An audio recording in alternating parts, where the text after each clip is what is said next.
Now, let's go a little bit further. You mentioned the word Rothschilds. Where did that name come from, please? Well, there was a family of moneylenders in Frankfurt, Germany, named Bauer, which means peasant. And why these moneylenders were trying to call themselves peasants, I don't know, because none of them had ever been near a plow in their life.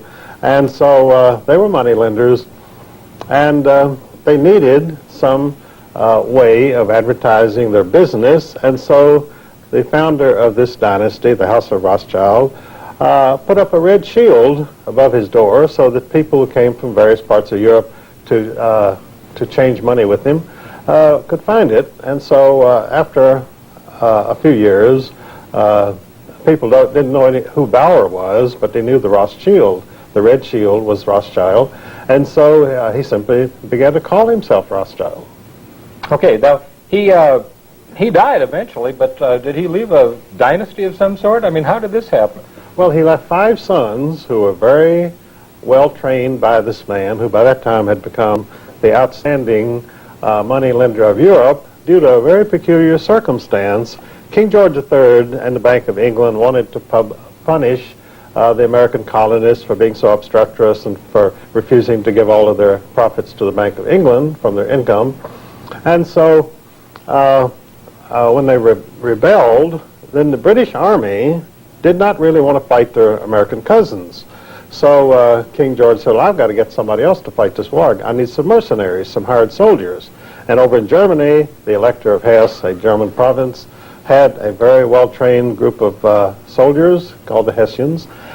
And so he said, well, I'll rent these out to you, King George, who was a German himself, by the way, a Hanover. And he said, for $5 million, you can have this nice army. And so George said, all right. And then when the Elector of Hesse got this $5 million, he said, what am I going to do with it? And they said, well, there's a very good investor and financial advisor named Meyer Amschel Rothschild there in Frankfurt. So he let Meyer Amschel lend out this money, which was the biggest chunk of capital in Europe at that time, $5 million. And so Amschel spread it around, and pretty soon he brought back $20 million to the elector, who was very pleased, and kept $5 million for his efforts. So now he was a monetary power himself, and of course the Elector of Hesse let it be known that if you had money to invest, put it in Meyer Amschel's hands. So when Meyer died, he had 5 sons, and so they dispersed themselves over the 5 capitals of Europe. And Nathan went to London, James went to Paris, and so forth. So they now had total control of the monetary resources of Western civilization, the entire continent of Europe. And they had developed some very interesting techniques. One was that the courier went from James in Paris to Nathan Mayer in London, and he wanted $1 million in gold. So he would give him a note saying, I want $1 million in gold, but he would not sign it. So if someone came into a Rothschild office, a courier and said, I have a request here for $1 million, it's signed James Rothschild, and Nathan knew it was fake because they didn't sign their communications. Little trickery even then, but I think good little trickery. Well, you live and learn, you know. That's right. So we're talking about the New World Order. In the New World Order, we had the war with England, and that was the Revolutionary War. And there was the banking system that was set up, and that was Alexander Hamilton that set it up originally after that. Thomas Jefferson then went ahead and decided this was not good for the American people.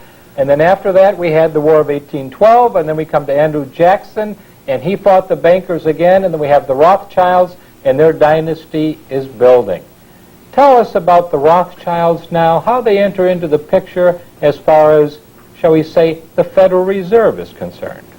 Well, the Rothschilds realized early on you don't make any money by lending somebody $200 to buy a used car. They only dealt with governments and with the kings of Europe, and they only handled government loans because that's where the big money was. And you see, they realized it was a sure thing because if you lent money to a government and they didn't repay you, then they would never get any more money. And they always needed money for wars and for to build Versailles and so forth. To be a king means you spend a lot of money. You're a big spender. And they could always tax their people enough to repay the Rothschilds their money, so they had nothing to worry about. And so by 1880, the Rothschilds really owned all of Europe, and they owned a large part of the United States secretly, because they always advertised and promoted the idea that the Rothschilds had no activities in the United States, and they did not, because they worked through August Belmont, who was their named representative, and they also worked through J.P. Morgan and Kuhn Loeb Company, which were their secret representatives. And by 1896, these two Rothschild firms, J.P. Morgan and Kuhn Loeb, owned 96% of all the railroad mileage in the United States. Wow, talk about a monopoly there. And that's in congressional reports. I got that right out of, most of my work, by the way, comes from congressional reports. So you do researching on congressional reports, and how far do you back to this research information go, Eustace? About 5,000 years.